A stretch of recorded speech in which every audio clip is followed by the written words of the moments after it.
ബാക്കി ഏത് ഷോറൂമിൽ പോയാലും ടെസ്റ്റ് ഡ്രൈവ് ചെയ്യാൻ കുറേ ഡിലേ ഉണ്ടായിരുന്നു. പക്ഷേ ഇവിടെ അന്ന് തന്നെ ടെസ്റ്റ് ഡ്രൈവ് ചെയ്തു, വീട്ടിൽ കൊണ്ടുപോയി. ഞങ്ങൾക്ക് എന്താ പാർക്കിങ്ങിന് ഒരു ഇഷ്യൂ ഉണ്ടായിരുന്നു, അതുകൊണ്ട് വീട്ടിൽ കൊണ്ടുപോയി ഞങ്ങൾ പാർക്ക് ചെയ്ത് നോക്കി. നല്ല സപ്പോർട്ടായിരുന്നു.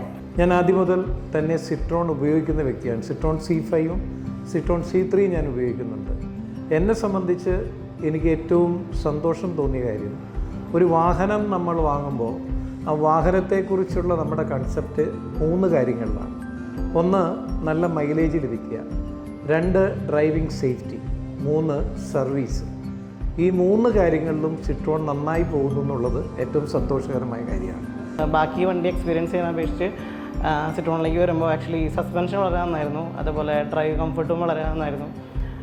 പിന്നെ എക്സിലേക്ക് വന്നപ്പോൾ ഞാൻ എക്സ്പെക്ട് ചെയ്തുള്ള രീതിക്കുള്ള എല്ലാ ഫീച്ചേഴ്സും അതിലേക്ക് ആഡ് ചെയ്ത് വന്നു. സോ സിട്രോൺ എടുക്കാൻ ആഗ്രഹിക്കുന്ന ആൾക്കാരെ എല്ലാവരും വന്നിട്ട്, ഞാൻ പറയുകയാണെങ്കിൽ എല്ലാവരും വന്ന് ടെസ്റ്റ് ഡ്രൈവ് അടിക്കുക, എക്സ്പീരിയൻസ് ചെയ്യുക.